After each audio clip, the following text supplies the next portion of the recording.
Welcome back to another Nostalgianomics live stream.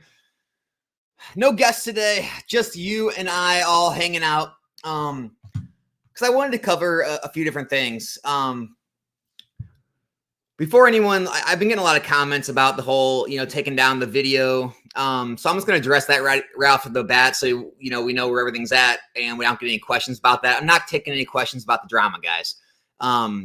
Obviously, I made a video. Had some creators disagree with it. Rob Burns made a video about it.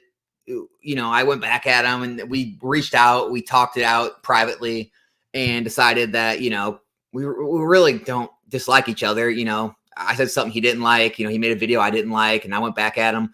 And so we took our videos down. We both decided it was best for the community to not perpetrate more drama than there already is, and go from there. So that's it, guys. I just want to say that right away. That's why the videos are down. And no, I'm not going to talk about it anymore. Everything's cool with Rob. Nothing against him. Moving on. Okay.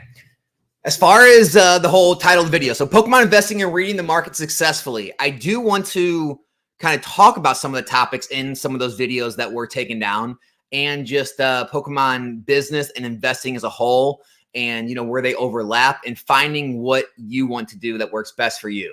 So for anyone that's been with me a long time or has found this channel a while ago, you've probably heard me say this a million times, and so it's gonna be repetitive. But for anyone new, this is gonna be for you. And talking about new, guys, literally I woke up this morning to a new comment saying, "Hey Alex, just got back in the hobby. What do you think I should be buying? I haven't been in the hobby for however many years."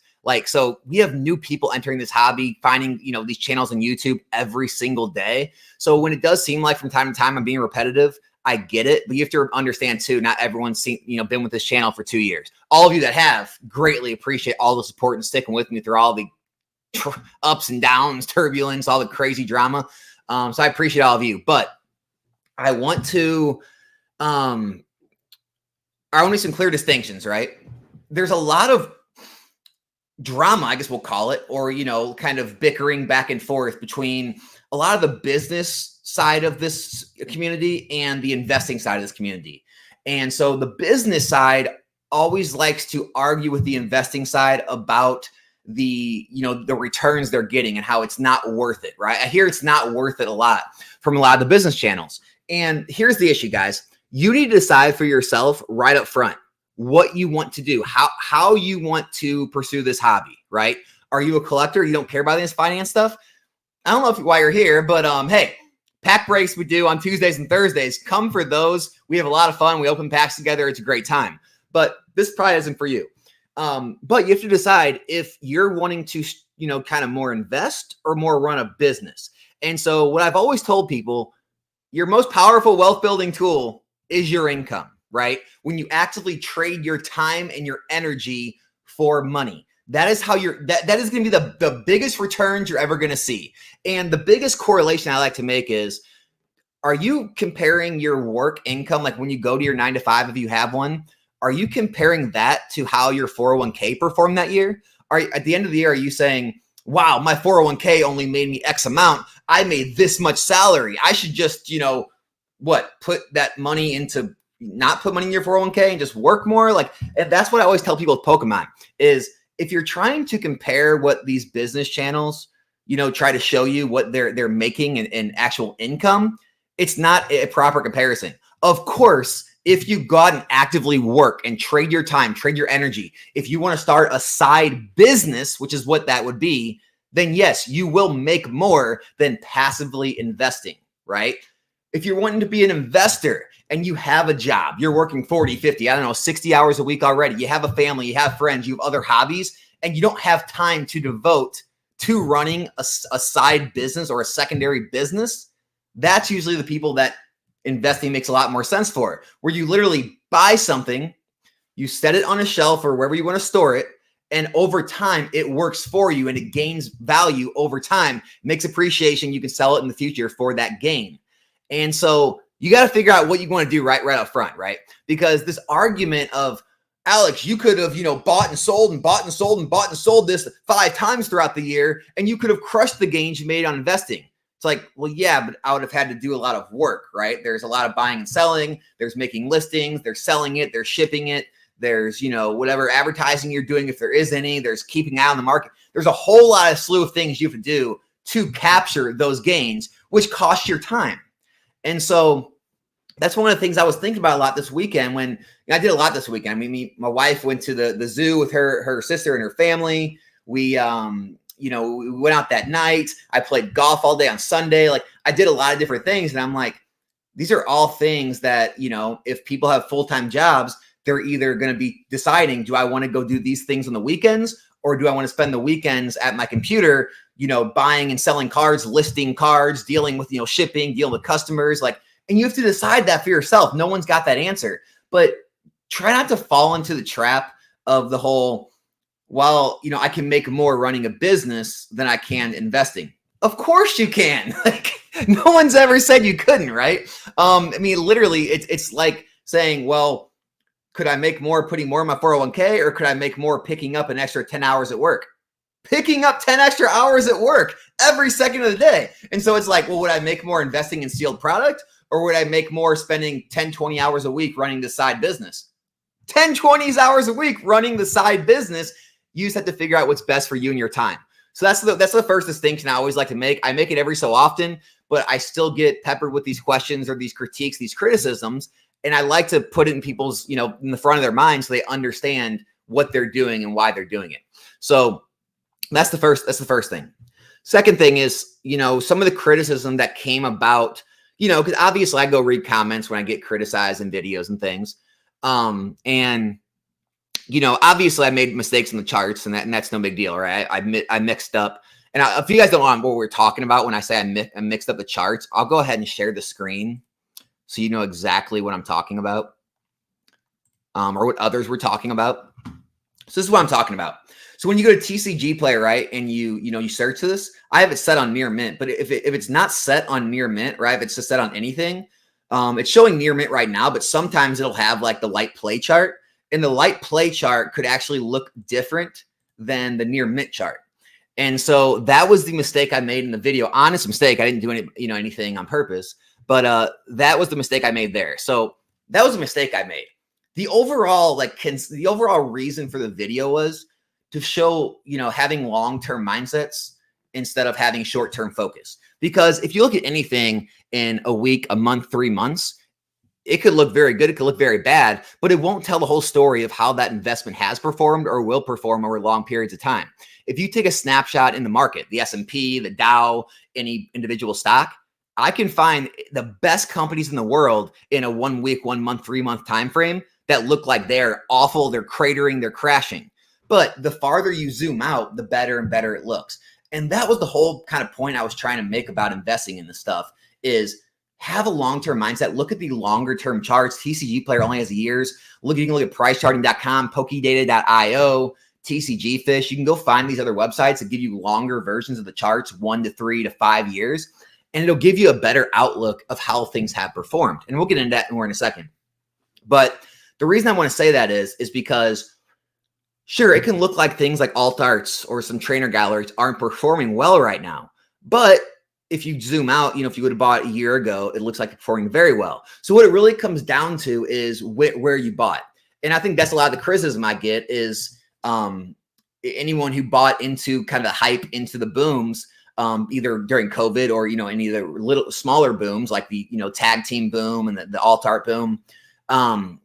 People did get hurt, and I get criticized for being too bullish and not talking about the negatives.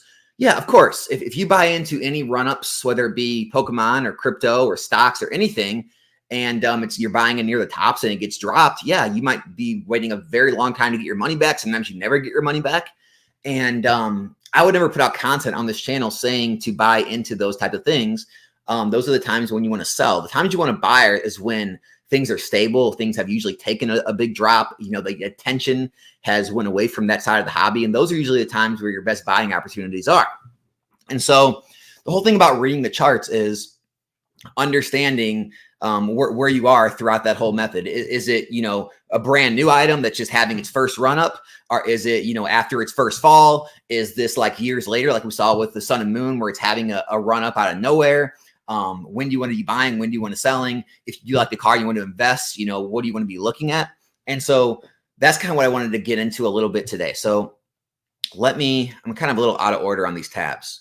All right, let's go into this. So the reason I don't invest in single cards is because I'm just a wuss.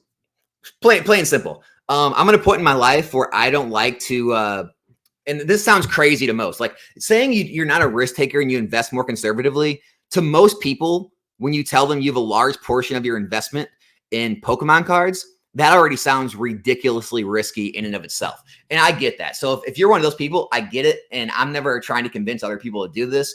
But in my determination, I believe I'm very conservative with my investments. And so when I invest in Pokemon, I stick to sealed product. And the reason is because here's like the Team Up booster box. Team Up has had tons of ups and downs and crazy swings, right? But when you look at the long-term chart, you can't really pick out where they were, right? All you can pick out is this huge run up it had from about 1,100 to 1,700. But otherwise, it's very small ups and downs usually, right? And you never see boxes usually have steep falls after the first 2 to 3 years, because that is when they go out of print and they kind of have very steady growth. You can see that again with things like Cosmic Eclipse. Cosmic, it had ups and downs. I mean, here's the biggest fall it had, from 650 down to like the low fives, which is like 20%. So 20% would have been the largest drop you've seen if you bought at the very top and sold at the very bottom. But other than that, they're very stable, right? Like sealed product is very stable. Whereas, things like singles, you can have massive run-ups and massive downturns, right? Massive run-ups, massive downturns. And so with singles, you can make a lot more money than sealed product, right? You want to take on more risk, you'll get higher rewards. And so the reason I don't invest in singles or slabs is because I don't want to take those risks. I just want to be real boring with it. I'm boring, right? I just want to buy sealed product when I can get it really cheap, $85, $90 a booster box. Sometimes down to 80. Sometimes I'll pay up to 95, 100. But I like to get booster boxes around release or after a reprint, get them, set them on a shelf, don't even think about it, do zero work, spend zero brain power on them, and then check them every year or so, spend like a minute checking them. And, 1, 2, 3, 4, 5 years, when I decide they've reached a good amount of appreciation, I do a small amount of work and sell them. But over the course of those years, while I was gaining all that value, I had to do no work. And so that's what I like about booster boxes. With singles, you got to be vigilant. You have to pay attention to all the ups and downs of the market, which I also do now that I'm full-time. I never did this before I was full-time because I didn't have the time and energy to spend on it. Now that this is all I do, obviously, I'm more active in the market. And so, yes, people have heard me say I was buying up alt arts recently, and then I sold alt arts. But then they've also heard me say, which sounds counterintuitive, is that I said that I think alt arts are good investments long-term. So I can think something is a good investment, but also be selling it. If you check my eBay store right now, I just got done listing tons and tons of slabs. I sell a lot of slabs, and I also hold a lot of slabs for certain periods of time for short-term profits. Anything I'm doing with singles and slabs is always to make a profit in the short term. Short term could mean a few weeks, a few months, or maybe 6 months, a year, 2 years. But I do always have a plan to sell them in the near term, not like I do with sealed product, because I don't want to get caught in any of these massive run-ups, massive run-downs, okay? Now, reading these charts though, right? When you've seen things like this happen, where the card, like this Umbreon VMax, the Umbreon, right? For a year straight, this card was in the $600 to $700 range. Okay. For a whole year, you could have bought it anywhere in there. Okay. It ran up to $1,300 and then fell back down to $860, which was still higher than where it was before. And then it kind of, traded in that $800 to $1,000 range for another couple years. Okay. When it had its next run up. Right. And so for me, when I've seen it hit that, I've seen it, run up again. I've seen it come down and retrace and hold. When I've seen it hold this position multiple times around the $700, $800 mark, to me, that looks like a good floor, and it looks like the risk level is low at that point. So to me, a lot of the alt arts followed the same sort of pattern, and so this is why it looked like a good buy to me. Again, hindsight's 2020. Of course, when you see it now, you're like, well, obviously, Alex. But when I was making those videos saying to buy these, you couldn't see any of this. It didn't happen yet. We weren't time travelers, and so when we were back here, when I was making those videos, it looked like to me it had bottomed because of the other bottoms that we have seen throughout the years. And so this is where becoming good at reading charts can pay dividends. And I know there's people in the comments like always joking on me saying, "Yep, we know, Alex, you always buy the bottoms, you always sell the tops." It's like, look, man, I don't ever catch the very bottom. I don't ever catch the very tops, but you can get really close if you understand how to read these markets, how to read charts, and how to understand human nature, right? Because a lot of other people are going to feel that same way. This is a good deal because it's reached its lows. And so, yes, I picked up tons of alt arts, both near mint to grade, and also in PSA 10s. I was paying full market price for PSA 10s because I felt they were undervalued and they would have another rise in the future like they did back then. Now, obviously, my theory was proven right and they ran up. And so, yes, I sold into that strength because that was the entire part of my plan, was to buy low, sell high, right? Now, when people that do like to invest in cards and do like to invest in slabs ask me questions like, "Alex, do you think these are good investments long-term?" My answer is still yes. And the reason is, look at this. We've seen this pattern happen again and again. Look, we can go back and look like Misty's favor. It had the same thing happen, right? It ran up in the 180s, 200s. It fell all the way down into the 160s, and now it's ran up again, right? We saw it happen with the Gengar Mimikyu, right? It started out way up here in the 300s, fell all the way back down in the 260s. Now it's back up in the threes. You can see sales happening. Here's one at 393. Same thing with the Gardevoir Sylveon, same exact pattern, ran up in the 230s, fell down in the 170s. Now it's coming back. We already have sales happening around the highs we saw. You saw it with the Mewtwo GX back in Sun and Moon, same type of thing. And so the whole point of this is, I don't think every single and every slab is investable, but I do think the top singles and the top slabs, the top handful, I don't know, maybe 5-10%, if 10% from each era is investable. And this includes vintage, mid-era, every set you want to have. I think the top 5-10% of every era can be investable because that's what people are going to want to go back and get. They're probably not going to dig in and get every single alt art or every single major hit. But things like the top alt arts, the Umbreon VMaxes, the Garatinas, the Lugias, the Blazikins, the Gengars, I do believe people will always want to go back and collect the best of the best hits. And so I do expect similar patterns like this to continue to happen over the years, right? Booms and busts, stagnation. Booms and bust, stagnation. Now, as you can see, this crash, which again, other people can call it a crash. I don't believe it is.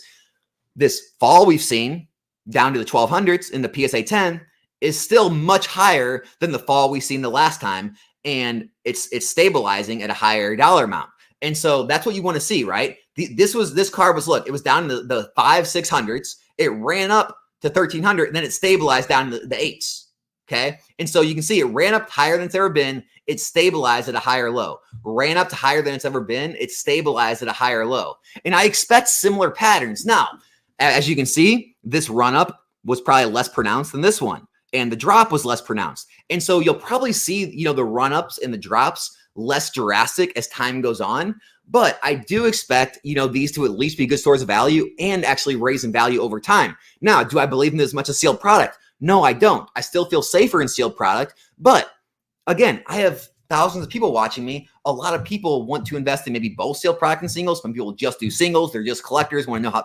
And so I answer these questions based on, what answer they're looking for. If they're asking me about singles, I'm going to answer it based on singles. I can think something is a good investment and also make a short-term play and sell it and make a profit at the same time, if that makes sense, right?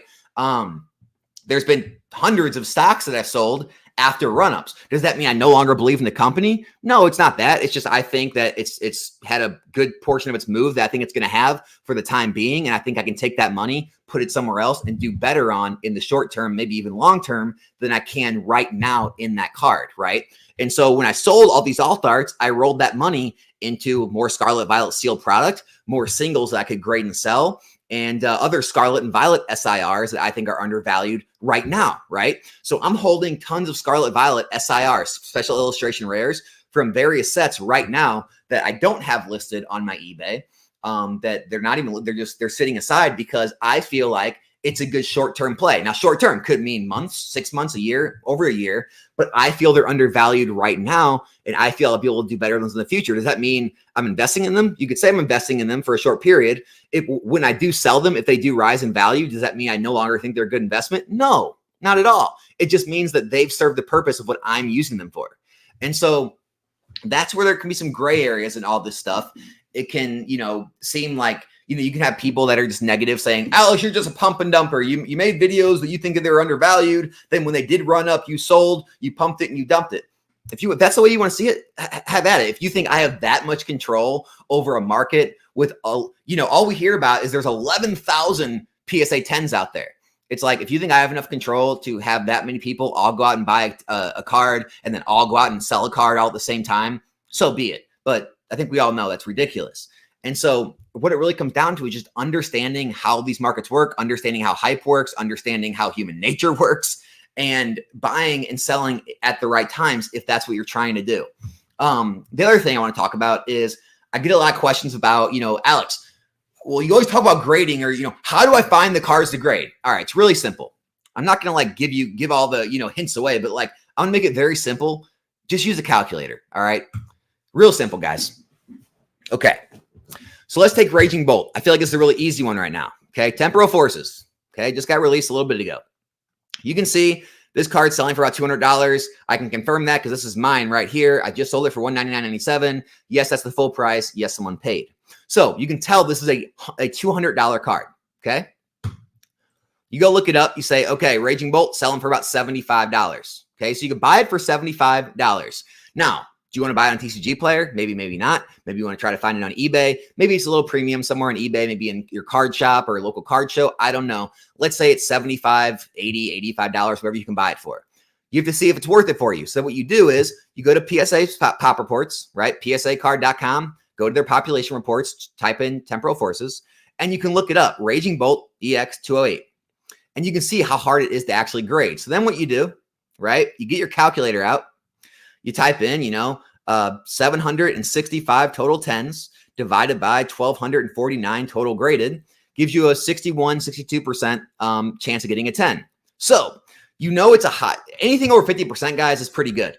Anything over 60%, that's a very high probability of 10s if you know how to pre-grade. So, knowing that it's pretty easy to grade this card and there's a good margin there, that's when you go out and you make the play. It's as simple as that. And so when you're asking, well, Alex, fees and shipping and all that BS. Yeah, I get it. Okay, so first off, right, PSA, we already know, charges you $15. You can say, well, Alex, you got to be part of the Collectors Club.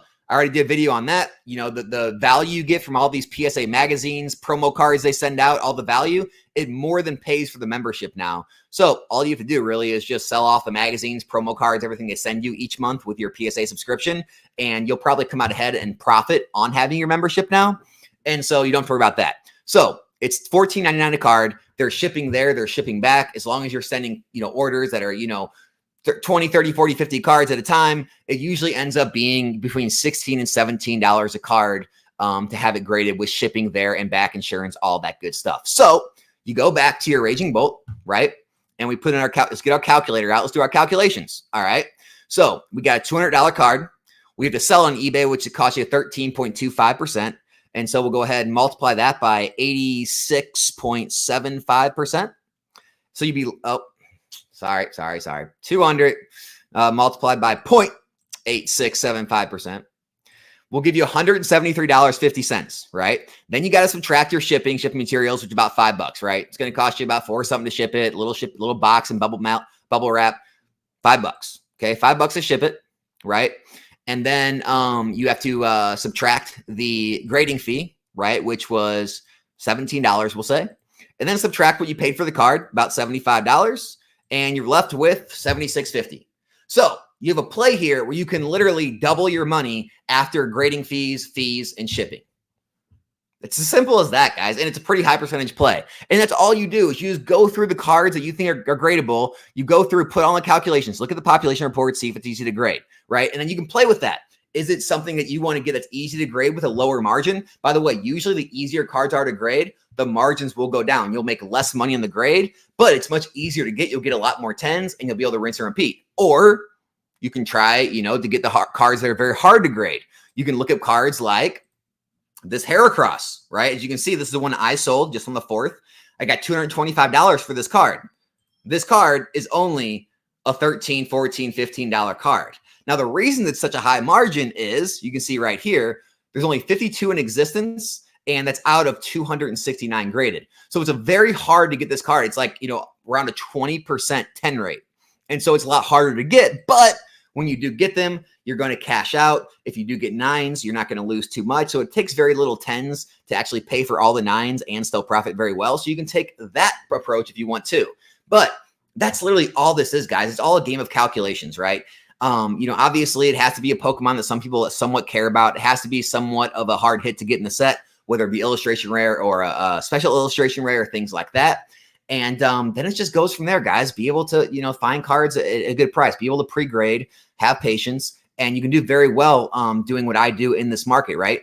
Anyone that acts like, pompous or like they're above you or they're so smart because they make money in Pokemon, guys, they're not smart, right? They're just doing it, right? They're either building up businesses where they can move large amounts of sealed product, where they put time and money into advertising, whether it be their site or their other stores. Or they're, putting time and energy into finding a lot of cards they can grade.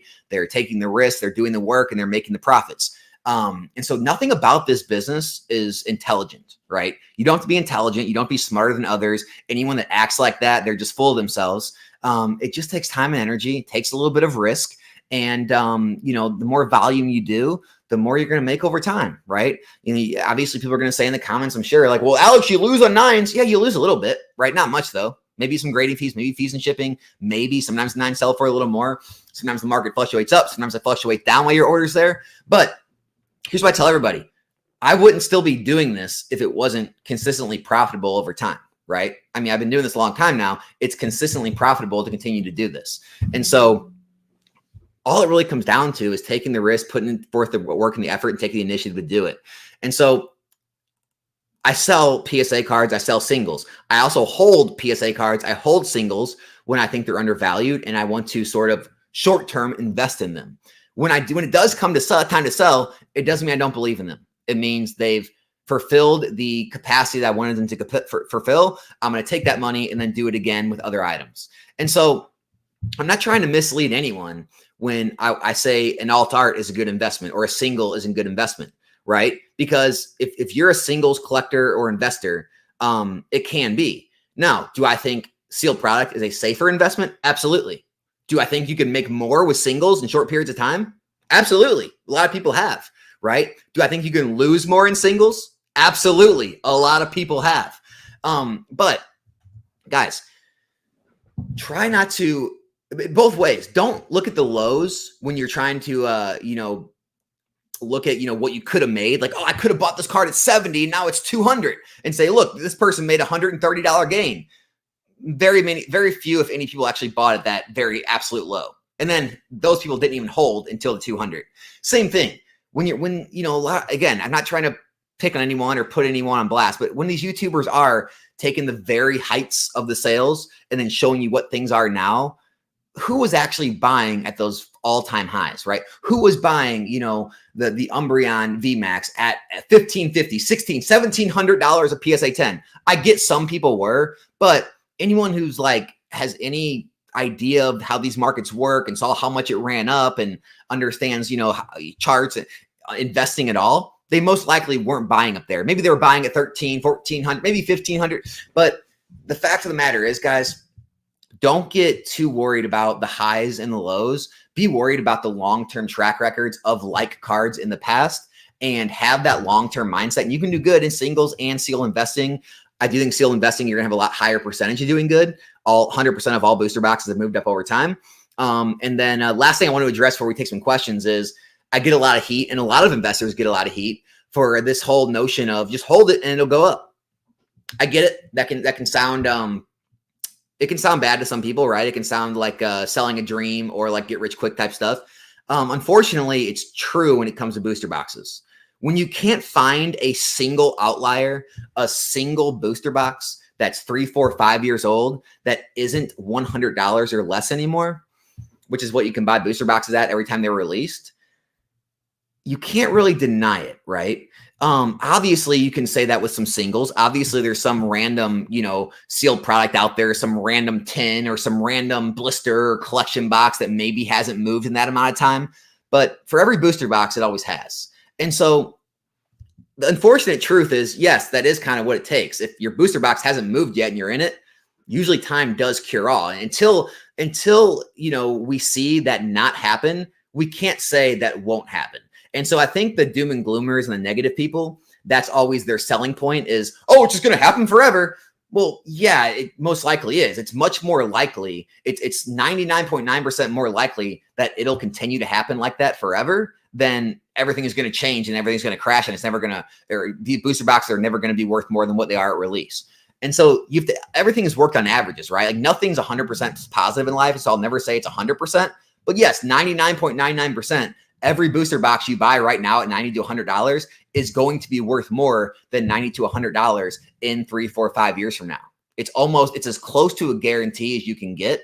And so I understand that sounding, bad to the people that don't believe in all this, but unfortunately we're going off past history and it's 100% proven.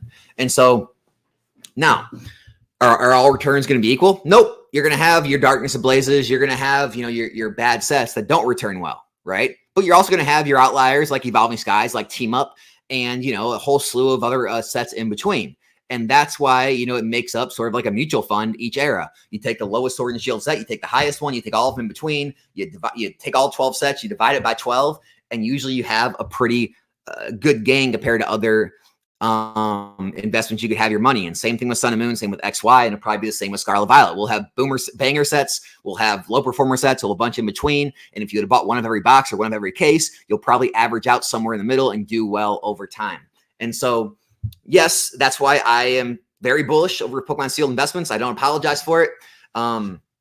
Anyone who's not bullish, hey, the only thing I ask, anyone that comes at people like me or other investors, and anyone that talks doom and gloom online, and whenever things do take a small downturn, they like to come out and say, I told you so, and act like they're, they're kings.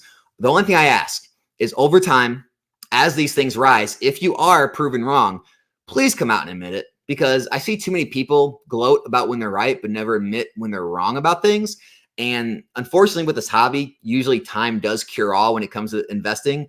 And when the time does cure the short-term dips and the short-term crashes, and it does cure it and they come back, a lot of people are usually very silent at those times. And they usually move on to something else that's going down to perpetrate this lie that like the market's crashing or this market isn't strong, when every other, indicator shows that it's continuing to be stronger than ever. And so that's pretty much what I got to say about the whole market, guys. When you go to read these things, don't look at short term. If you're looking at short term stuff, you're going to be disappointed either way. You're going to be, you're going to getting an unrealistic view of the upside or an unrealistic view of the downside. And you're either going to be way too positive or way too negative. When you zoom out a year, 3 years, 5 years, that'll give you a much more realistic view on what to expect when it comes to gains, returns, what to expect when it comes to ups and downs, and a better idea of when to move in and when to move out of certain things. And so, no, when you've seen alt arts go up 100%, that is not the time to continue to buy and think it's going to go to the moon forever, right? When they drop 30, 40%, yes, that can mean it is time to buy. That can mean it is a good investment. Before the run up, that can mean they're a good investment if they've been stagnant, if they're the top talked about, the top, searched for, the top loved hits in all the sets, and they've been going stagnant for a year, which when I bought them, that can mean they are a good investment because of how they've been performing and everything that goes with it. And so just take more time and put more, attention into reading things before you make buys just off news articles or headlines or thumbnails, because it'll serve you better in the long run. So, yeah, I hope that helped, guys. I try to be as down to earth with this as possible, as realistic as possible. I get it. I'm still going to get criticized every day because I'm too bullish on this hobby, and that's fine, right? That's a criticism I'll take until I die. But I think the more people that look at the long term will naturally be more bullish than the people who just focus on short-term things. Because the short term, it's here and gone, right? I mean, things are up, things are down, things are sideways. But that's kind of all I got to say about that, guys. I hope it does help. Let's take some questions. I'll be able to answer all the questions you guys have. Not going to talk any about drama or any of that crap, but anything you have about the investing or market, I'd be happy to take. I'm at the very bottom, so I see I'm going to go to the top, but I see Pokey in here. What's up, dude? I'm not analytical or detailed like Alex, but I'm trying to keep 20 plus cases of everything at this point, Japanese and English. Dude, that's a straight whale right there. That's who we call a whale in the hobby. 20 plus cases of every set. Love it. Hey, Sam's in here from Otherverse. What's up, man? All right, guys. I'm gonna go back up to the top. I'm gonna see what everyone's been saying. I'm gonna try to answer all the questions I can, to the best of my ability. Be as honest as possible, guys. Hey, if you want to challenge anything I've said, just comment about it. Right? I'm here. I'm not gonna come at you. I'm not gonna like dog on you. I'll just my best ability try to answer, try to debate it with you. And by the way, I think we need to bring back more debates on things in Pokemon. There used to be a lot of awesome live streams. I was a part of a lot of them. Other people were as well, where just anything would be debated, whether it be like even the whole vintage and modern thing was fun. Like, you know, business and versus, investing versus sealed investing versus singles versus slabs, you know, all the different grading plays, all the different eras, just anything and everything that was debated in this, how to run your business, sealed business versus grading and singles business or the bulk businesses. And, you know, I think we need more of that honest, like convo back and forth and less of this, like, you know, straight up just hatred in comment sections towards people. Cause it doesn't do any good for anyone. It doesn't get anyone's points any more validated. And it's good entertainment as well. All right. What do we got going on? Jess is in the chat. Everlast, what's up? Boondock, what's going on? Yeah, Poke YouTuber drama. No, I'm not taking any of that stuff. Let's see. All right, where do you see the price of Sword and Shield and Scarlet Violet era booster boxes going in 20 years? Up. I mean, that's the best thing. Up, higher than they are now. I think every single one of these boxes will be higher than they are now. That's my honest take. Let's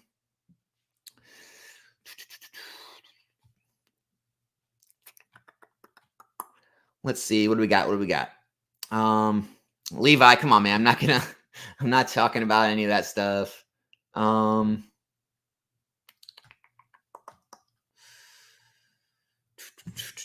Oh, here's Pokey anyway up here. Back at 12.59. So he's not wrong. Most people aren't smart in this business. Just take risks and aren't afraid to lose. It's not complicated. Absolutely, dude. Absolutely. Buy Shrouded or not? I'm still undecided on specialty sets, right? If any specialty sets are going to do well, it's going to be 151 and Crown Zenith. If those do not outperform booster boxes, I probably won't be moving into specialty sets going forward. Like those are the two I'm really watching because obviously Sword and Shield era just dropped the ball. Obviously Shining Legends, Dragon Majesty, Hidden Fates, they're all performing very well. Even though Hidden Fates hasn't moved in a long time, it's still very high, compared to being a $50 box at one point. But when you look at, Sword and Shield, you got Shining Fates, you've got Champions Path, you got Pokemon Go, Celebrations, like all of it's not performing extremely well. Celebrations doing okay, Champions Path okay, and then Crown Zenith is still new. It just got the reprint not too long ago. But we're not seeing as good a returns as most of the booster boxes. I guess Champions Path we are, but Champions Path was released during the pandemic, so it's hard to really judge that one. Celebrations is going to be our closest one to seeing a decent return. It's in the 80s, so we'll say it's up about 60% from being a $50 ETB. So that's pretty good compared, because it's only been about 3 years. So it's about 20% a year. So we'll see how that continues to go. But it just seems like booster boxes are better performers. They're more liquid. They're what people chase more than ETBs. Since Pokeani's here, you might as well shout him out. I do have an affiliate link for his store. So if you guys do shop with him, you can use my link, help us both out. But buy the Japanese side of things, right? I know Alex is saying that. Is that crazy? Buy the Japanese side of the specialty sets. Buy the Japanese 151. Buy the Japanese Shrouded Fable, whatever that is. Buy the Japanese Crown Zenith. What is that, like V-Star? I don't know all the Japanese sets. But buy the Japanese side if you're wanting to buy into those sets. But I'm definitely going a lot heavier in booster boxes than I am any ETBs. I bought a lot of Shrouded Fable, but I do box breaks, so I need product. I always keep a little bit of each set. Probably won't keep a lot of it. Just kind of how I am right now. I'm undecided on specialty sets. If you're wanting to play Shrouded Fable, I think I would try play the singles. I think once we get all these ETBs dumped on us, I think a lot of the singles are going to take major drops. At that point, I think some of the top ones you might want to pick up. I talked about it in another video. I believe like the Persian, the Houndoom, if those crash pretty good, I don't know how the quality is, but if they perform anything if you go back and just look, right? Go back and look at Paldea Evolved. You got Magikarp, you got Raichu, you got Tyranitar. In Paradox Rift, you got Groudon. Temporal Forces, you got Ghastly. Twilight Masquerade, you got Eevee. the top IRs usually perform pretty good in these sets. So if Persian and Houndoom are going to be some of the top IRs and they take major dips, it could be a good time to pick those up after all this product's released. Obviously, in my opinion, I think you should grade the ones that you think can get 10s. Maybe just hold the ones you think are not quite 10s and just sell them back in the market near mint when things rise. But no, I do think a lot of some of those IRs can rebound a good amount, just like we've seen with every other set, just because I think IRs are just a lot more collectible than people realize. So that's how I would play Shrouded Fable at the moment.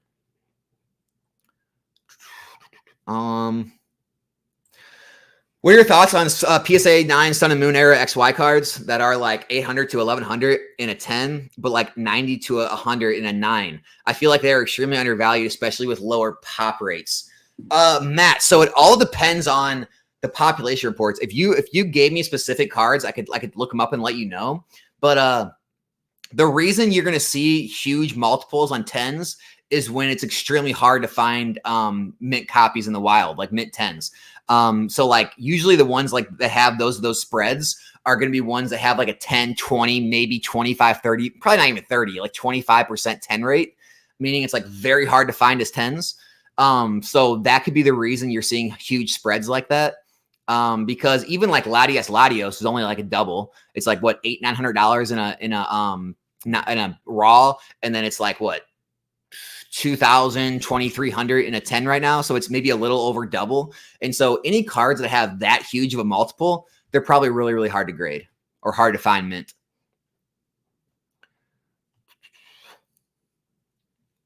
People on Reddit are saying the worst advice they've heard was buying each booster box. I mean, I don't get it. I don't get it, man. I don't get it. That's pretty wild to hear that. Like, honestly, here, look, I'll be honest with you. If you've been in the hobby for a good amount of time, you can do pretty well set picking. Obviously, I think most people, like, let's not lie to ourselves. I don't know if anyone out there saw Twilight Masquerade coming. I don't think anyone was excited for it. I don't think anyone would have invested in it. I don't think anyone would have bought the thing. I truly don't think anyone knew this was coming. And so the problem is you're going to have sets like Paldea and sets like Twilight Masquerade where you just don't see coming, and then they go to the moon, and you're like, what happened? Like, now I called Paldea Evolved. I will take credit for that one when no one wanted it at $85. But again, it could get reprinted. That could go back down. But like, let's go back to other eras. Like there's sets in Sun and Moon where I don't think it was easy to call and say, well, that set's going to be a banger, right? And so, you can be a good set picker, but you still are going to miss. But maybe you'll come out relatively the same and be a little better. Like, not everything is going to be as obvious as Evolving Skies, right? Team Up was not obvious back in the day. I'm going to tell you that right now. Team Up was not something everyone was, flocking to try to buy out and hold. It didn't like go to the moon, right? It wasn't Evolving Skies, right? And so like Flashfire and a Flashfire was always popular, but like, I'm looking back. I mean, Ancient Origins wasn't this thing that like got bought out and like, we had mad mobs rush to buy it. Neither was Evolution. Evolutions was a crap set. Everyone hated it. And so you think you could be a set picker, but it's not as easy as you think. And so that's why I always say I just buy every single set, because I'm just not smart enough to be a set picker, I don't think. But yeah, I mean, if you want to try to pick the top sets and wait for them and, wait for these Team Rocket and Eevee sets, and yeah, you might be able to do just as good, if not better, than buying every set. But it's hard. It's hard to tell. It's hard to tell which sets are and aren't going to get reprints. I mean, here's the thing. Let's say like a set that someone doesn't like doesn't get a reprint, and now all of a sudden it goes to the moon. We saw that with Ultra Prism, guys. This was before the waifu craze got big here. No one really liked Ultra Prism, but it was expensive because it didn't get a reprint. Then later it got a small reprint, but Ultra Prism is one of the most expensive boxes in that era. It's up there with the tag team sets.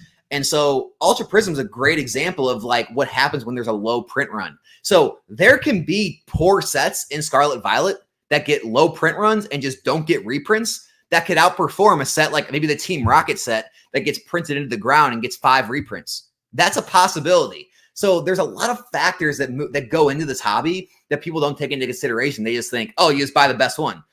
Sometimes, right? Sometimes, yeah.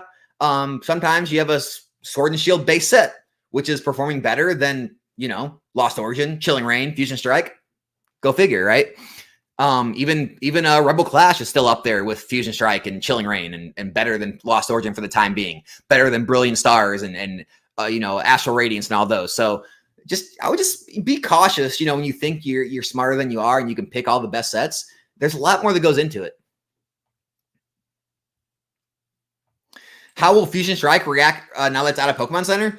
I guess you're talking about all the the ancillary products that go with the booster boxes, because the booster boxes were out a long time ago.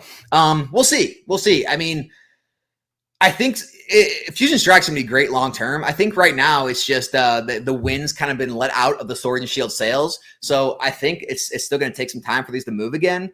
I mean, guys, this sounds so bad, but I think a lot of these are still great pickups. Like, I think any of the alt art sets under $200, I think still a good pickup. Astral Radiance, Brilliant Star, Silver Tempest, I think they're all good buys. I gotta say it.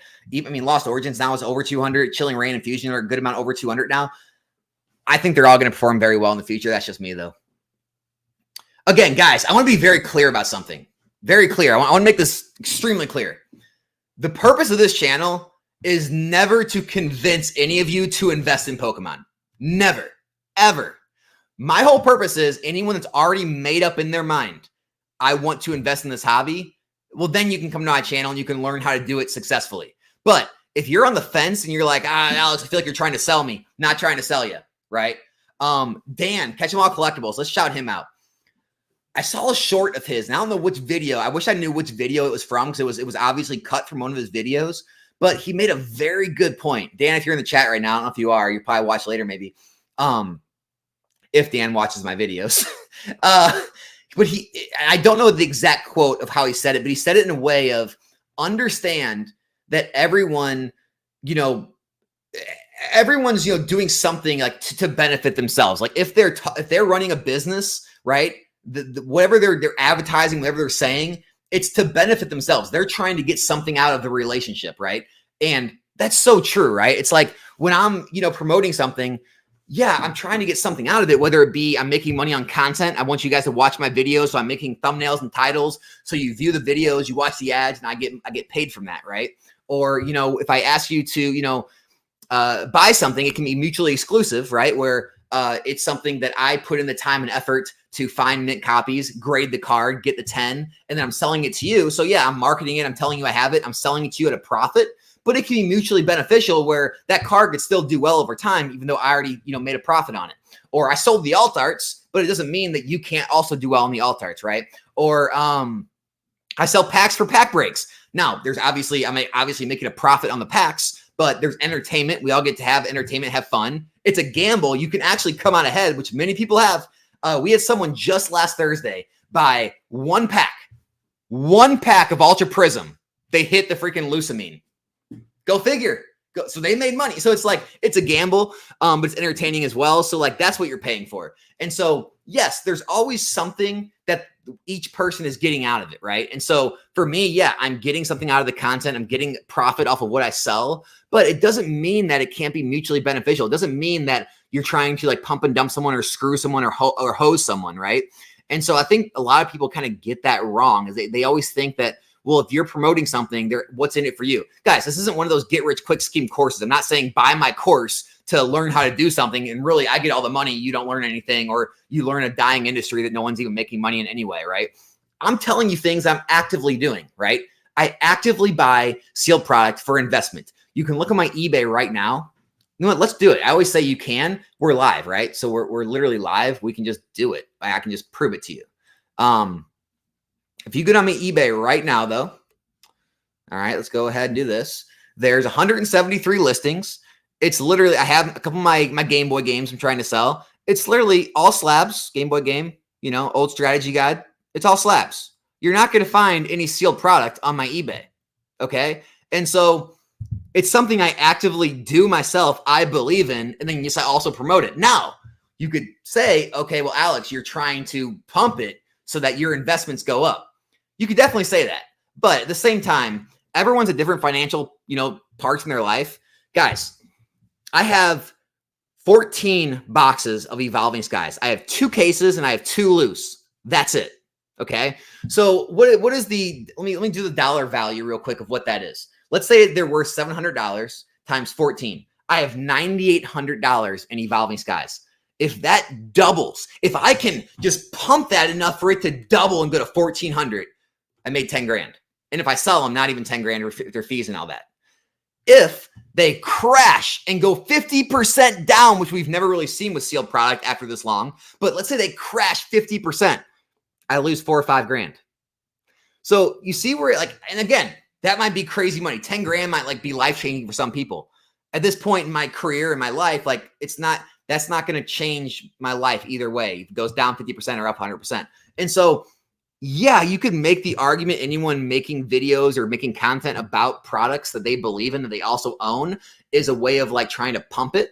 But guys, I can assure you, there's no video I can make that I own a singular amount of that specific item that it's going to affect me either way. Any set, pick any set. If I can make content to double any one of these sets or cards and I profit from it, it's not enough that it's going to make me so much money that I'm willing to, be a shill or just be like a pump and dumper or whatever channel to like destroy my whole channel, my whole credibility just to make one of my items go up. And so like what Dan says, yeah, it's going to be, beneficial to the person doing it in some way. 100% it is. And, that can be the criticism. Alex, why don't you ever talk about things going down? Yeah, I can talk about things going down, but I like to see the silver lining in things. That's just the way I am. So if things go down, I can see it as an opportunity to move in, right? I can see it as an opportunity to buy. If things go down 30%, somebody say it's a crash, you lose tons of money. I could say, well, I don't think that's that bad of a correction after 100% gain. And so it's just a glass half empty, half full thing. I don't think it's a fact of like one person's wrong, one person's right, one person's trying to actively like tell the truth, while the other guy's actively trying to pump. It's just seeing two sides of the same coin. And so that's kind of my long-winded answer about that whole thing, is that you can be mutually beneficial in a relationship and both people can make money or both people can get something out of it, whether it be entertainment, value, whatever, and both be not screwing each other and not hosing each other at the same time. So I want to make that very clear, because I think that whole idea gets kind of pushed around in this hobby, and it's just not true. Where is another vintage boom? LA Butter, I got bad news, man. I don't think we're ever going to see another vintage boom. I think sealed boxes will continue to slowly move up like they have before COVID, right? Slow, steady growth. I think the top probably 5-ish% of vintage cards will most likely do well, and they'll be collected. And you'll want to have the absolute mintiest copies available, because that's what the whales that can afford those are going to go after. But I don't think we're going to see this boom where a rising tide raises all ships, where all vintage is going to all, move again like we did see in COVID. So if I were moving into vintage, I'd be very selective with what I'm buying. I'd go after popular cards, popular Pokemon, sealed product that you feel that you can get good deals on, that you see, good track record with. But no, I just don't see that happening, man. This is not, me being against vintage. It's just me giving you my honest opinion. I can talk bad about modern too. I could say, hey, I don't think moving into Sword and Shield base set is probably going to be the best place to put your money that's going to see the maximum amount of growth, right? I think there's 100 other boxes you can buy right now. Maybe not 100, but there's a lot of boxes you can buy right now for that same price or less that you're going to see a lot better movement in. So I wouldn't, say to buy Sword and Shield base set. So I can talk bad about modern too. It's just, these are my honest opinions. Take that. These are opinions. And I'm a creator. I have influence or whatever people want to say. And so, what I say could be taken, a little too seriously, but these are my opinions, guys. And I guess like, as far as like the whole pumping shilling thing, I see, again, glass half empty. I see it as a good thing that I'm actually putting my money where my mouth is and I'm buying most all the things that I talk about. Because if I wasn't and I was just talking about them, I think that'd be even worse, right? Like telling everyone to do something that I don't believe in myself. And so I guess I'd rather be called a shill than be called like a liar or like someone that doesn't even have skin in the game type thing, if that makes sense. First Otherverse box, Sam, if you still here, man, you hear that? We had Sam on the channel, the creator of Otherverse, guys. If you guys didn't see that, go watch the live stream. But while we were on stream, the boxes were just selling left and right on eBay. And then afterwards, they were all gone. So like we single-handedly bought out the market while the stream was going, which is pretty funny. I've noticed and researched everything you have said all about BBs going up over time. and you're correct. Keep telling the truth because it will prove itself over time. I appreciate that, Paco. Thank you. Appreciate it, man. I have a question. I see binder collection at Target for 25. Should I buy that or just stick with booster boxes? All right. So here's the thing, guys. I stick with booster boxes, right? There's definitely times, especially with Costco and Sam's Club, where they have these crazy deals where you can buy like, the UPCs for 151. Or right now there's a Crown Zenith product at Sam's Club where they're very good pickups, right? Where you can basically get it under market and you're already up on your money. There's also really weird, products based on the promos inside or based on the scarcity of them that can have massive run-ups over time and actually compete and outdo booster boxes. On average, again, we have to talk about averages. I know people hate generalizations, but generalized, on average, booster boxes are going to perform better than all of these other products are. And so for me, I stick with booster boxes. If it's something you really have conviction over and you really think is going to do well, have at it. But that's my answer. What do you think about PSA graded slabs for investment? I think they're risky. I think when you get it right, you're going to make out like a bandit and you catch the right trend and you're in the right cars that people want in the future. I think you'll outperform booster boxes. But I think that is going to be, few and far between on the most time. And I think a lot of people that try slabs do lose or do, go stagnant over time. The best thing I think for slabs is if you're a collector and you want to collect them, I think, like I said before, read the charts, get in at the right times, and have a long-term mindset. It's obviously a collection, so I'm sure it's long-term. And I think slabs, if it's not every slab, not every Pokemon, but if they're the top hits in the set, they're sought-after Pokemon, they're sought-after hits, I think they can hold their value and rise over time slowly. I don't see any reason that they can't. It's just you have to be kind of a picker. Like I said, very small percentage of cards, 5-10% of cards per era actually perform well long-term. A lot of the other ones kind of go stagnant. They're down, they're up. They don't really have much growth. So you have to be a really good card picker, but you can do well. So more risky if you want to go that way. When will celebrations go up? Man, I have no clue. I'm starting to lose faith. We're waiting for the next anniversary. Hopefully we get a pump then. Are you moving on 151 English or already did? I'm going to pick up a booster bundle for 30. Yeah, so I have 151 English already. I still think we're going to get reprints, guys. I really do. That's one thing I've been waiting on. Like, if one set gets reprinted in this whole era, it's 151. We saw what happened with the Japanese stuff. Everyone holding in the very beginning, thinking they were rock stars, and seeing small drops to like 170 a box, and people moving in more, and they got crushed. And so I'm cautious, right? I don't want to get crushed and move all in. So I have some 151, and if they reprint it, I'll buy more. If they don't, here's the thing. I've always said this.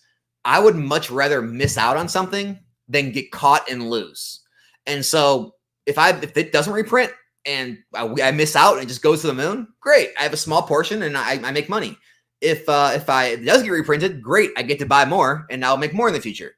But I'd rather be wrong about, more coming or prices dropping and just miss out than jumping in too much, losing and being down on my money for a long period of time before I finally get back to even and then have small gains. That's how I operate. So depends on how you operate your investment. Greninja going higher. Dude, we saw the same thing with Temporal Forces, with the Iron Crown, the Raging Bolt and things. And they did eventually, come down, right? Even Magikarp's coming down. Like, I do think some of these high flyers are going to come down. Again, this is not to say Greninja can't be set a new high in the future, a year or 2 years from now. But yeah, I do think it's going to continue to come down for the time being.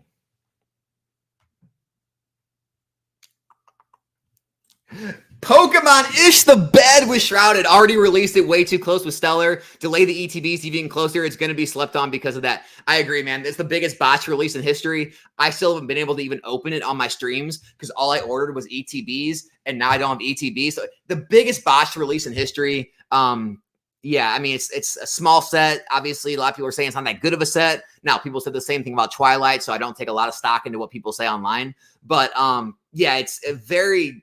Pokemon screwed up bad with this one. Like, if they had to delay the ETBs, they should have just delayed the entire set. They shouldn't have put out some of it, not all of it. it just screws with the market too much. I agree, man. It's just a disaster all around. Very disastrous. Pokemon Center ETBs, they just take up too much space. I've kind of retraced to just buying PC ETBs for specialty sets because I can just buy booster boxes for main sets. When you look back at all of Sword and Shield, booster boxes did still outperform PC ETBs. So for me, I'd rather have booster boxes for 2 reasons. They have proven they've still outperformed, and 2, they're still more liquid.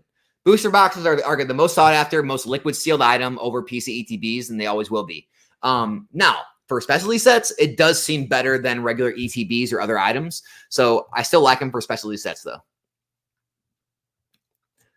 Yeah, absolutely, man. So do you guys know Green Shiz?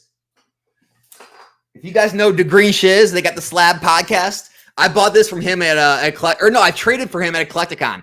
At the time, I traded him the Miriam from SV Base in a PSA 10. I traded him for this card.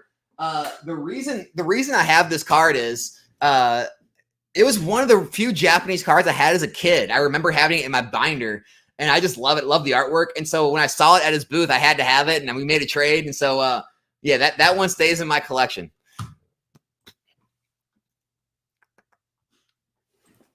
First I'm hearing of Fanatics Fest. I don't sell sports cards or invest in sports cards, but sounds like a good time. Where's it at? Where's it at? Do I only collect sealed? I collect a little bit of everything, but I only invest in sealed long term. Right now, you could say I'm investing in some Scarlet Violet SIRs or even some IRs, but just short term. Like if I think they're under, like here's the thing: if I get back my PSA order and I go look up a card and it's only going for $60, and I'm like, this is not that easy to grade, and it's a pretty good Pokemon or a pretty good card, like I'll just put that away and I'll hold it and see if it goes up, right? Because in my mind, it's like, well, how much lower is it going to go? $50, $40? That's my risk. But if it kind of catches some fire and things heat up again and coming closer to the holidays or next year, this card could go to, $80, $90, $100, $110. And it just makes more sense to hold it because I believe in it a little more. And so, yeah, I will hold some cards and singles for short periods of time. But as far as sealed, that's the only thing I do long term, like multiple years.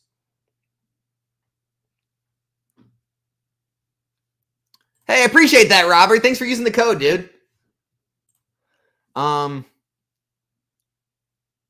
Affiliate link plus Poke&E credit points plus credit card cash back, free money. There it is, dude. There it is. Yeah, you guys do get a free pack. Brian throws in a free pack with every one he purchases through my link. So don't know which pack it's going to be, but he does throw in a free pack. So that's nice. Jay Kim, thank you for making videos with advice. I hate videos like most expensive in the set. I can see that myself. Hey, man, I appreciate that, but no shade to the PokeTubers doing that. There is definitely a space for that, like kind of like news channel stuff of people who like just have the same news every single week on what's happening. So, hats off to them too, right? Everyone needs different kind of content. It gets to the point where a 9 is the same price raw because raw still has the probability of getting a 10, but 9 does not. Yeah, exactly. And you can make the argument both ways, right? Like, oh, well, the raw, there's a chance I get a 10. Or you could say, well, with the 9, I know it's already authenticated. I know it's a real card. I know it's protected. And so maybe I want that in my collection. So you can go either way with it. And the truth is, here's the other thing. There's a lot of 9s that can be cracked for 10s too. Like a lot of people crack PSA 9s and resubmit them and they get a 10. So it's like, there's so many different ways to go with this hobby. Bunch of Pokemon uncut sheets at Heritage. Interesting. I've never owned an uncut sheet of Pokemon. Have I ever seen one? Yeah, I've seen them. Never owned one though. That's pretty interesting though. It's pretty cool.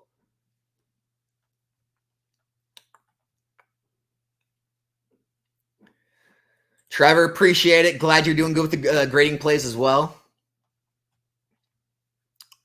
I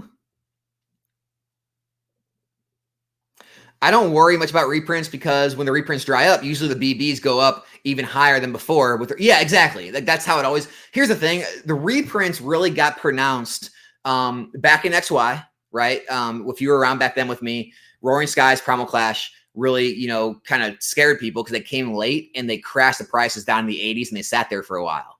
Same thing happened with Chilling Reign and Fusion Strike, and so people equate reprints to like the worst possible scenarios in history of Pokemon. And so what you have to understand is that's one possibility of a reprint where things get reprinted so heavily and late, and they get just like, you know, buried in product. Whereas the majority of the time, reprints come and it's a little bit of product. Maybe the distributor bundles it with other items. Maybe they sell it at higher prices. Like, oh, well, usually you could get it at 88 or 90 a box. Now we're going to sell it to you at 110 a box, right? And so, or they don't, you know, release a lot of it. And so things like that can happen where it affects the price very minimally, and the boxes shoot right back up. Because here's the thing. Here's what you have to understand, guys. Listen to me. Everyone worried about reprints. Here's one thing good about, again, glass half full type thing, you know, silver lining, Alex, right? What is the reason that everyone is waiting for reprints?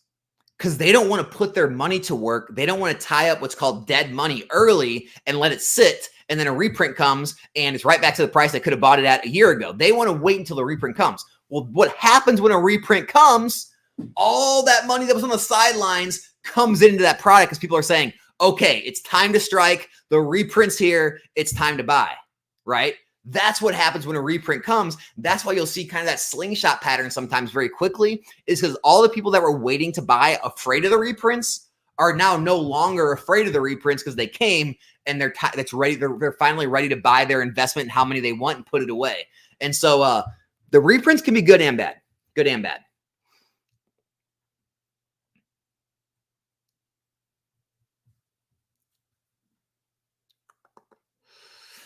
Yeah, so Helder, I'm sorry. I just don't have any info about European markets.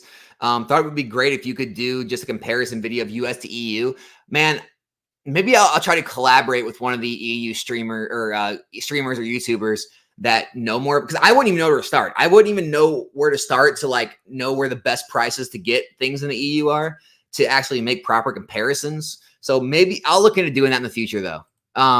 Pack breaks are great. Gives you a chance to garner a valuable card. Hey, Don's done very well in pack breaks. Gosh, guys, Don's pulled the Lily from Ultra Prism.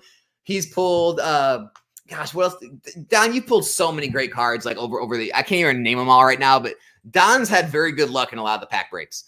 Anyone that believes a tiny channel like Alex's or mine has real influence on the overall market is tripping. If you're not selling a course, the person is probably being honest. Dude, it's so true though. Like, obviously, we saw PokeRev talk about the Umbreon V and it shot it up. But if I talk about Umbreon V alt art, nothing's happening, guys. Like it's not happening. You know, maybe you could say, you know, someone like me or Brian could have an effect on like a small like segment. Like, oh, well, if we like really pump up a specific like XY card that only has like 20 copies on the market, maybe you could make that argument. Like, yeah, I'm sure there's enough people to, but I mean, guys, brand new modern stuff. Modern sealed. Here's the thing. You can't have it both ways, right? These doom and gloomers, they can't say there's endless amounts of this stuff printed. It's everywhere. It's never going to be rare. And then in the same breath say these smaller YouTubers are pumping it and they're manipulating the market. How could I manipulate a market of an endless supply of product? Something's missing there, right? Something's off there. I don't know. Do you think vintage will outlast inflation? I don't think anything will outlast inflation if it keeps up the way it is. But yeah, if things get more regular and more stabilized, I think the top things in vintage will outlast inflation. Yeah. I don't think guys, when you say vintage, like all I'm hearing is vintage as a whole. No, I don't. Like, I don't think a PSA 8 Wigglytuff Unlimited from Jungle will outpace inflation, right? Now, will first edition PSA 10 Dragonite from Fossil, you know, outpace inflation? Most likely. So like, it's too broad of a question. Like, I think there's a lot of vintage that will never recover and never do good. And then there's a lot of it that will do very well. But you're going to want the top cards, the top Pokemon, the top conditions, or sealed product, right? A sealed product people actually want. And so that's my take on the vintage market. Just be very careful what you're getting into. Sealed build and battle boxes. You know, I was putting money into pre-release kits, and then they became known as build and battle kits because I really thought, you know, more and more people would care about the stamp. It's really weird. This hobby's so fickle. Like, we really care about the GameStop stamp or the Pokemon Center stamp, but like we don't, I guess, care as much anymore about like the pre-release stamp or the staff stamp as much as we used to. Figuring out this hobby, guys, it'll make your brain hurt. But yeah, I thought pre-releases would be more of a thing, and some of them are, like some of the Charizards or some of the other cards. But as a whole, I don't think the build and battle boxes have much value over just the packs inside, because most of the pre-release cards they're very illiquid. They don't sell very often. Most of them don't have much value. Maybe the ones from like sets like Evolutions or like what Team Up, or some of the sets that have like Chase pre-release cards, like the Charizards and some of the Chase pre-release cards, some of those will do better. Now, obviously the scanning thing might play a factor, unfortunately, in that whole thing. But yeah, it's just the pre-release thing didn't take off the way the other stamps did. You gotta be the right stamp in Pokemon, guys. We're very stampist here. I don't think vintage. I don't know. I think vintage still has a shot. It's lower pop than anything modern these days, and in collectibles, antiques, pop matters. And I don't know about that. FOMO. I'm not on board with that mindset. I think that's a mantra that vintage collectors have repeated on and on. And so just because you repeat something again and again doesn't make it true.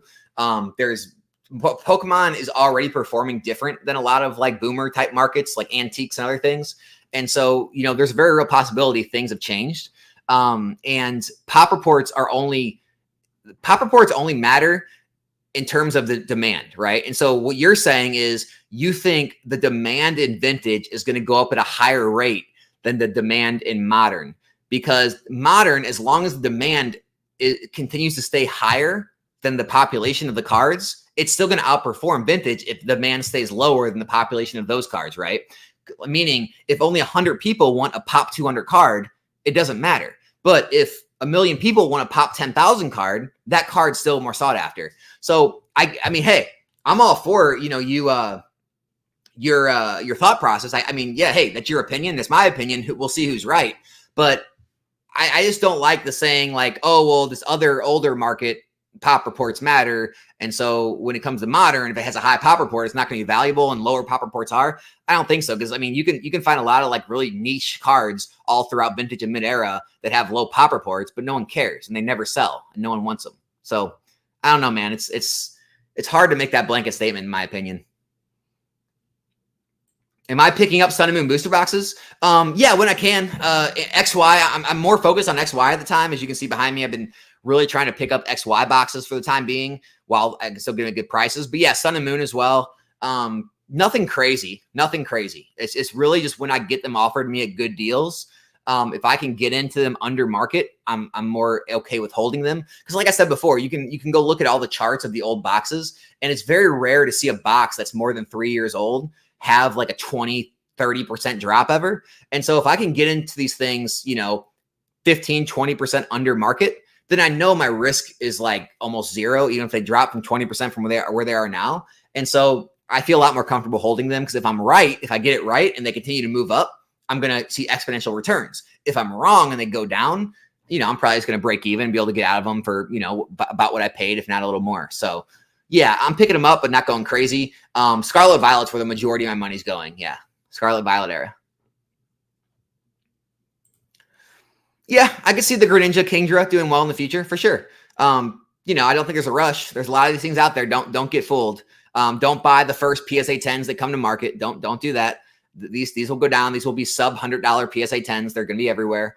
So just be patient. But yeah, I mean, they could do well over time, possibly. Again, singles are a gamble, guys. Singles are a gamble. Damo, what do you think are some of the undervalued illustration rares, special illustration rares right now? I think cards like Arbok, Tangela, Meryl, etc. are pretty interesting long-term plays. Yeah, I mean, a lot of the, here's the thing. Like Tangela, if you're talking about 151, if 151 gets reprinted, the singles are going to fall just the way it is. And I own 151 sealed and singles, so I'll get hurt too. So I'm just telling you that. And then I would say I'm keeping more of the SIRs. So the ones I'm like keeping are like things from Paldea Evolved, Scarlet Violet Base, Paradox Rift, anything that is like under $70-ish, I would say $70-$80. I'm holding on some Paldean Fates cards, like, some of those Paldean Fates SIRs. You know, anything that I feel is pretty difficult to hit and that I think is just undervalued, isn't as sought after as you know, right now, as I think it will be once like Scarlet Violet gets older and the cards are appreciated more. I'm holding on to. And I don't think the risk is that high. Like, I think I'll be able to get out of them for relatively what they're going for now, because they've already kind of had the value sucked out of them from just being on the market and the sets being out a while and everyone already grading them. And so I don't mind holding cards that have already been out like 6 months to a year. I'm not holding like cards that I grade from Twilight Masquerade or like really any Temporal Forces. I'm selling those because I think those can still erode a little bit. But anything that's already seeing huge price erosions like Paradox and Paldea, like that makes sense, right? Like, okay, here, my last order, I put Skeledirge away. I put a Miriam away from SV Base. Iron Valiant, I put that away. I'm not selling that. Like things like that, cards like that where I think are good cards and they're just undervalued. So that's kind of what I'm doing right now with my plays. But right now, I'm not actively buying any SIRs graded. What I'm doing is anything I grade that gets a 10, I'm seeing where it's at on the market. If I don't think it's where I want it to be, I'll put it away. So it's a card I already have a lot of profit worked in because I bought it raw and graded it myself. So that's why I don't feel really too risky with it, because I'm not actually paying full price for the 10s, if that makes sense to you. What's up, dude? Oh, Fernando, man, I revealed all the secrets of life, dude. You missed it all. You missed everything. Give up. Go on, dude. I'm sorry. You don't believe in specialty sets? Hey, man, I'm not gonna fight you on it. I get it. I mean, it can go either way at this point. To tell you what is the biggest mistake of investors: lack of patience, poor fund management, so as not to have to sell their collection. Yeah, I'd agree. It may be similar as Fusion and Evolving Skies being so close. Then Fusion was slept on because of it. Though Shrouded is a weaker holiday set. I don't know what this is referring to. Shrouded is anywhere close to comparable to Fusion or Evolving Skies. For one, it's a specialty set, not a regular set. And two, that's not even comparable, man. In your opinion, I like it. Are sealed build and battle boxes investable over time like booster boxes? Just wanted your take. No. And what I mean by no is no, I don't think you're going to see premiums on those like you see premiums on booster boxes. I think they're going to be valued at what the loose packs are valued at, right? Like maybe a little more because people like sealed products like ETBs or like it'll be a little more, it'll be a little premium. But no, I do not think you're going to see the sealed booster box premium per pack in a build and battle box the way you see it in a booster box. I just don't see that happening. I think they're good products to invest in, right? You can, especially if you get them at the right price.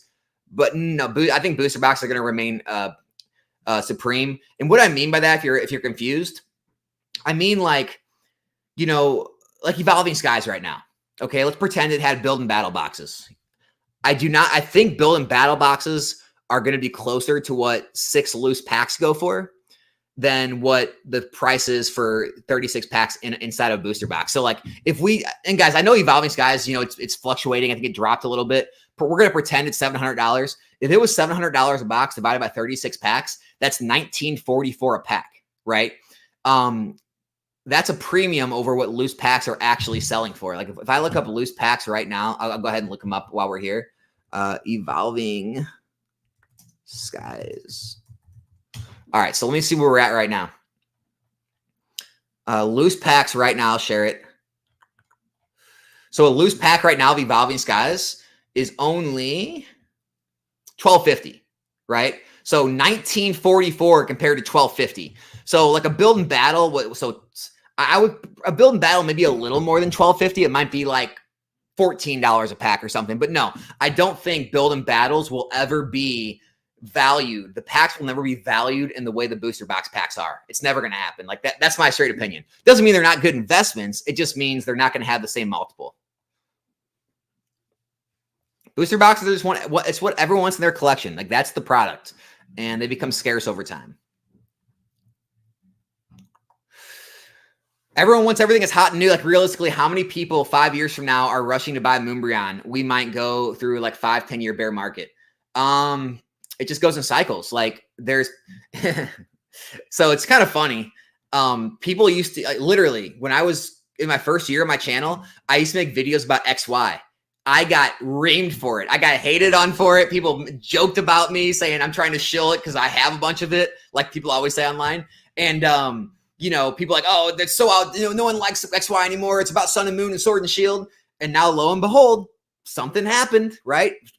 Talks of, you know, EXs and new megas and attention turned back to XY. And now we've seen a lot of those cards go up 50, 100, 150% on some of them, right? The boxes are all moving higher. And so it's like, you know, that's how the markets can operate, right? Sun and Moon. Sun and Moon went stagnant for a while, went through a massive boom of all tag teams and waifus. It dropped, and now it's all running back up again. And so it's like, I really think alt arts are going to be the same way. I think that right now we're in a time where no one cares, and not as many people care. I think there'll be a time when they boom again. And so I just think it's the normal market cycle, man. I don't think there's anything more to it than that. What's the dumbest investment in Pokemon? That's such a good question. Oh, that's such a good question. I wish I had a good answer. The dumbest investments in Pokemon. I think any sealed investment is actually not the dumbest. So like even like stupid products, I think are still somewhat decent because they're still sealed. I like the idea of sealed packs and sealed products. So to me, it would have to be a single. Right? It would have to be like, man, I don't even know. Like someone like buying slabs of like anyone buying, if you're buying like common uncommons of like modern cards, or like, I don't know, it had to be, or like regular EXs or regular Vs. Like it had to be something like that. It'd have to be like, and not even 10s. It would have the dumbest investment of Pokemon would be like 7s and 8s, like or lower of like modern common cards. They're like common, uncommon, rare, hollow rare, like, you know, EXVs, things like that. That seems pretty stupid to me. That's what I would say. And guess what? It happens. Search on eBay. Those things are out there. They have populations and they sell. They freaking sell. Someone buys those at auctions. It's crazy. Fanatics in NYC. Oh, that sucks. I was just up in NYC. So no, I won't be there. Allen Iverson, Travis Scott. Dude, that's crazy. That's going to be wild. That sounds like a good time. Wish I could make it. You think PCHBs of Shroud of Fable are a good call? Define good call. I think they're a better call than the other products are. I think they'll do better than the other products. But as far as like better than other sets and other, I don't know. I don't know about that. Favorite flavor of ice cream? Got to go with mint chocolate chip, man. But it can't be like those ice creams that do mint chocolate chip, like with vanilla ice cream, but like the chips are mint chocolate. No. It's got to be the green mint chocolate chip. That's what I'd go for, man. How many booster boxes of each SV main set? Okay, this is do you hold is different from what I'm trying to get to hold. Because again, obviously I play the fact that I think reprints are coming too. And so I'm not like Brian. Brian's a whale, guys. So PokeNE, that's a whale right there. I will not have 20 of each box or each case. I want to have 10 of each case. Some sets I already have 10 of each case. Other sets I don't. So like, you know, I don't have that many of some of the newer sets. I don't have that many of Paldea because I did start to sell some off in breaks because I do expect a reprint to come because I think it's getting too high. But yeah, by the time that, you know, I guess the end of the era and the reprints, I want to have at least 10 of each case and then probably more of some of the sets I believe in most. So that's kind of where I stand. Again, I've never claimed to be a whale or rich or anything like that. But I have between like 4 to 10 of all the cases of Scarlet Violet. So that's where I'm at right now. But again, I expect that number to rise. What's your opinion on Prestazoe Bigos? I don't even know what that is, dude. I don't even know what that is. Any bro tuber power couple. Yeah, me and Brian need to do something again coming up. Brian, put that on the list, dude. We got to do another live stream coming up here soon.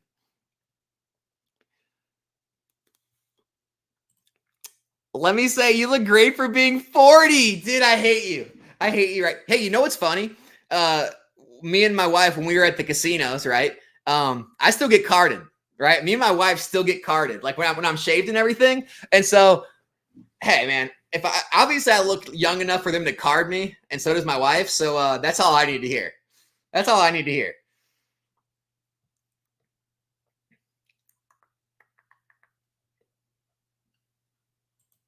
Waiting for a reprint is just as risky. I agree. Like, that's why I tell everyone, like, buy some when it's released, and then, you know, if it gets reprinted, you can buy some more. But like holding 0 and hoping for, guys, here's the thing. Let's just say Paldea Evolve doesn't get reprinted. There's always that chance. Okay, I'm not going to have as much as I want to have, and I'm gonna miss out. But at the same time, at least I have some, and I did take advantage of that investment. So I think it's better to have some and just dollar cost average in if it drops, than to have none and miss out. So like, that's how I kind of feel about it.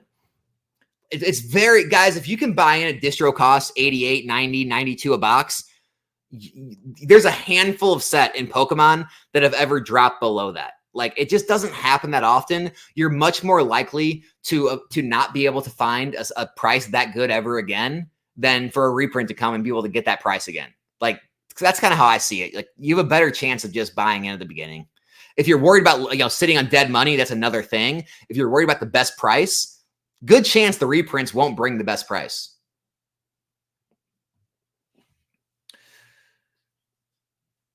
I'm in on Otherverse. Guys, I did not have Sam on to somehow pump Otherverse. I don't have an Otherverse investment, but all of you who did buy it, I hope it does good for you. I'm all in on it. I hope it does great. I love Sam and his thought process on running the company and how he understands the collector side, the investor side, like the print runs and all. I love that. So I think Otherverse can do extremely well long-term value-wise. Let's hope. Guys, everyone keep talking about it. Everyone keep, you know, spilling the beans everywhere. Let's try to grow the freaking game. I want to see it get as big as possible because I think this is being run by it's being run better than I think MetaZoo is run. That's in my opinion. And other card games have been run.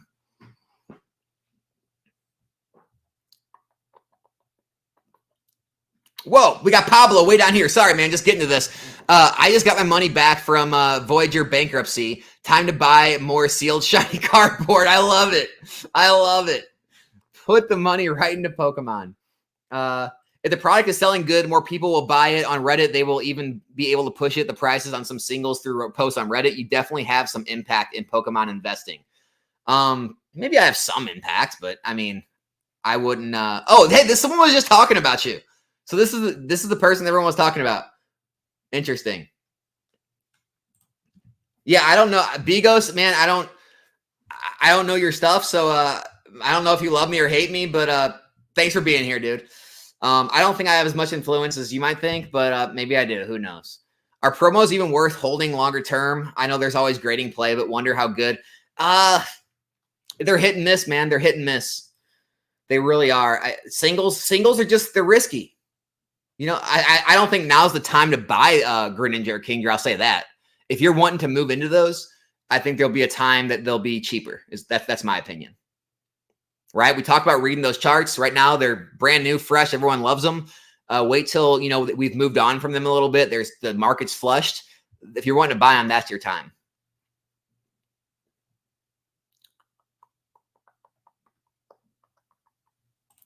Alex is just solid and humble most of the time. Most of the time. Remember, these are his opinions and thoughts. If you make money, great. Don, appreciate that. That needs to be reminded more often. I need to do that. Thank you. My opinion, nothing else. Do you think Greninja promo from Shrouded will go up in the future? The Greninja, yeah. A lot of people keep asking that, guys. I don't know. You know, I don't know. I think they're gonna be great grading plays, make a lot of money on the grades. I think they'll have a downtrend after all the grades start coming back. I know a lot of people are making that play. Don't get it twisted. You're going to see tons of PSA 10s pour on the market. Do not buy out of the gate. It's not worth $200. It's not, you know, rare, scarce. You'll find those under 200 or under $100. Probably, in my guesstimate, I bet they reach $50 to $70 range PSA 10. And you know, if you think it's a good pickup from there, maybe it is. We'll see. A limited budget. Ray, it's a hard question. So limited budget. Do you have time? Usually I find with a lot of people with limited budgets, they have kind of more time on their hands. If you have more time on your hands, I would put investing on hold and, buy and sell, right? Make your flips, buy collections, break them down, make a profit. If you're into grading, grade cards, flip those. And I would make more flips. And that way you can build up your nest egg a little bit, and then you'll have money to put into investments that you can sit on. That's what I tell anyone to do if they're short on capital, because, again, investments are not going to grow your overall net worth or your overall the amount of expenditure you have over time. That's what's built over time, right? In the short run, working more hours, running the side business, actually flipping and selling things, that's where your money's going to come from. It's not going to be investments, right? Like, if you have $1,000 and your investment does good, makes 15-20% that year, it's $150-200. Well, that $1,000 you could have, done a lot of work. It takes work, right? But you could have turned that $1,000 into, I don't know, 5,000, 10,000 by the end of the year. I don't know however many times you can flip it, however, well you do with your plays, or, what kind of, luck you have with moving in and out of stuff, buying collections out. I mean, you can turn that $1,000 into much more than, $1,150 or $1,200 by the end of the year. So that's what I tell people is for investing, if you already are making good money, if you're going to work and you make good money and you have other things you want to do with your time, you're not looking for another job, those are the people that should invest, right? People who have a lot of time on their hands, but they don't have a lot of money. Brian, PokeNE, that's more of a channel where, and other business type channels where you can, and I have that kind of content too. It's just mine's mixed in with a lot of investing content, but yeah, you'd be better off, trying to use your time and money to run like a side business than you would just putting it in an investment and see very, the slower growth.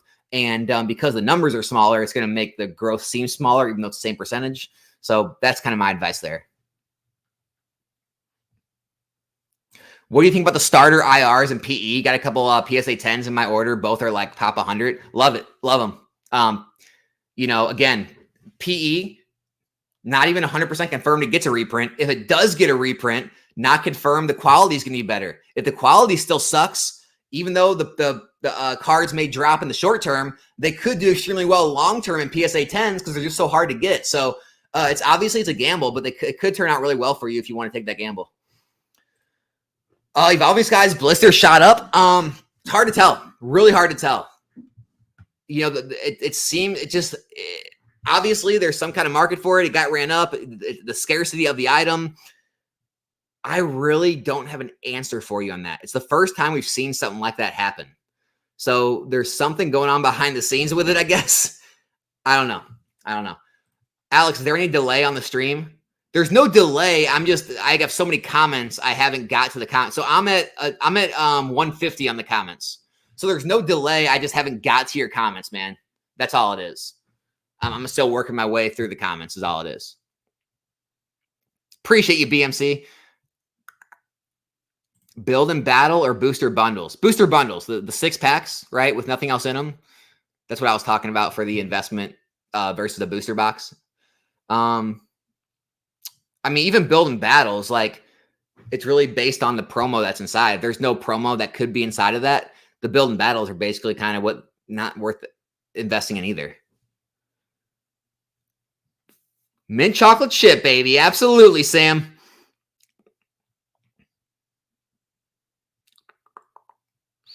Do you believe that Temporal Forces and Twilight Masquerade sealed booster boxes will be one of the top sets that will appreciate the most? Way too early to tell. All that depends on how much supply hits the market, reprints, things like that.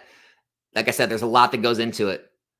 If Twilight Masquerade somehow, some reason didn't get a reprint, Pokemon moves on to newer sets, they go back and reprint 151 and Paldea, they keep moving on, they throw a reprint of Temporal, then they do something else, something happens in the world, and for some reason Twilight Masquerade never gets a reprint, yeah, I think it'll be one of the most valuable sets in all of Scarlet Violet era.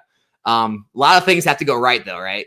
If Paldea Evolved never gets a reprint, I think it can be one of the most valuable sets, right? No matter what comes out.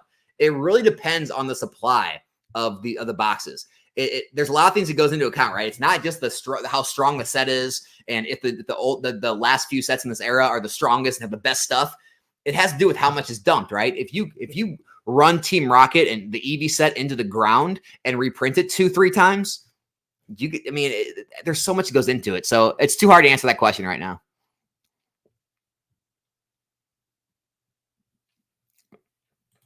Crown Zenith, Paldea, Twilight Masquerade, thoughts on these plays? Paldea, it's hard right now because it's already so high. I'd be careful there.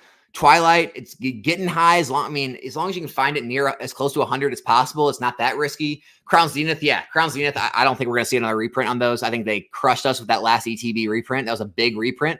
And so I think that's the worst you're going to see. I think, Crown Zenith should be extremely well.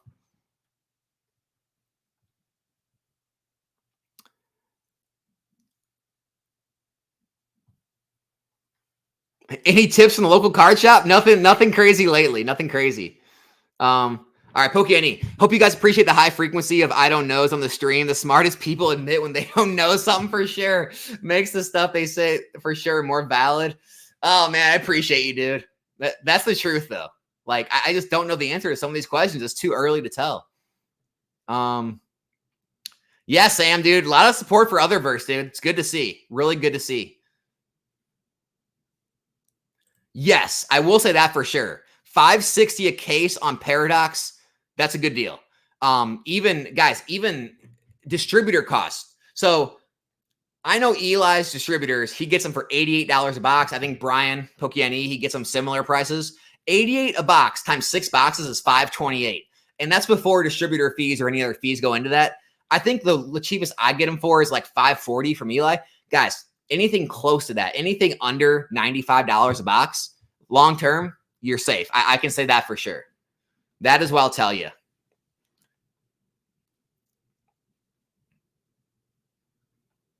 No, man, I was not a huge MetaZoo fan. I couldn't get into it. It's kind of, unfortunately, it's kind of the reason I'm like more into modern than vintage Pokemon, even though I grew up and loved vintage as a kid, is MetaZoo just felt old to me. Like it had the regular, half art, boxes, and it just felt too like 90s to me. I like Otherverse, right? I like the full art, the real cool, like textured and sparkle. I like the cool artwork over like that old feel. So I was just never a MetaZoo fan. I'm sorry. I know your name, MetaZoo Menace. I get it. I'm not trying to hate on you, man. It wasn't for me. It's great for you. A lot of people loved it. So obviously I was out of the crowd on that, but it wasn't for me. I didn't like it. 151, I believe there is some coming bundles, and the bundles seem that they're going to be bundled from what I hear from Eli, meaning they're going to make you buy other things with the 151 bundles. And I'm sure Brian can let everyone know that too, if he's hearing the same thing. And so they're going to make you take crap product to get the bundles. And so it's basically the same thing as raising the price of the bundles. So I don't think it's going to hurt 151 as much as people think.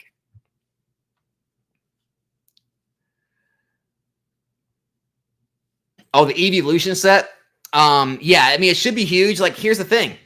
Is it going to be a specialty set or is it going to be a main set? Same thing for Team Rocket, specialty set or main set. If both of those are specialty sets and don't have booster boxes, man, guys, I might be going Japanese. I might be going with Brian, and I might just switch all the Japanese. If Pokemon really screws us in English and makes all those sets stupid specialty sets, God, that's really that's gonna kill us. We need one of those, at least one, to be a good mainline booster box set. We need them, and so that's what it's really gonna go into that. If it's a specialty set, don't expect it to be that great of an investment, in my opinion. Like it might do okay. We just don't see specialty sets performing well ever since like 2020 time. It's crazy.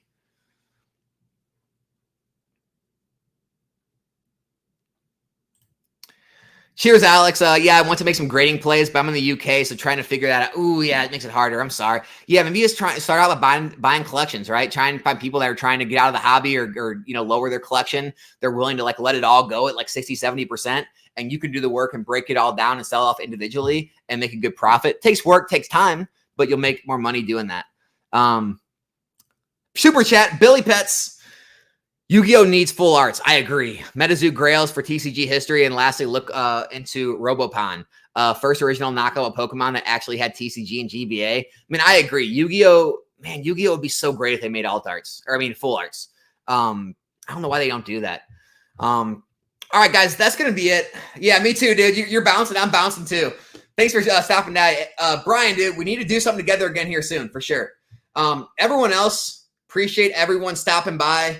Hope I answered some of the questions. If you came in later, go back, listen to like the first 30 minutes of this video. I really broke down a lot of the questions I get about like investing, reading the markets, grading, how to know which cards to grade, having that long-term mindset, and what I mean by long-term mindset, looking at the long-term graphs and understanding the patterns and playing into those patterns to give yourself the best opportunity to make money and not lose. Hopefully it helps. Again, not trying to talk down anyone, not trying to start drama with anybody in this video. I was just trying to give my takes and where I come from when I make them. And I'm also not trying to persuade anyone to do this. I'm not, look, if you've already made up your mind, you want to have a Pokemon business, you want to invest in Pokemon, I'm your man. If you're still on the borderline, like you're looking for someone to convince you, I'm not it. I'm not trying to convince anyone to come into this game. Truth is, takes a lot of knowledge, takes a lot of work if you want to be good at it. And that's not for everyone, right? It doesn't take any work to just click that button and have a certain amount of your portion of your money go into your 401k at work. Everyone can do that with zero work, zero knowledge. This is a little different. I do believe, though, if you have the knowledge and you understand how these markets work, you can do better in these markets than you can just, blindly investing in a fund or an index. So I will stand by that. But other than that, guys, I'll see you guys back here in a new one soon. I'm out.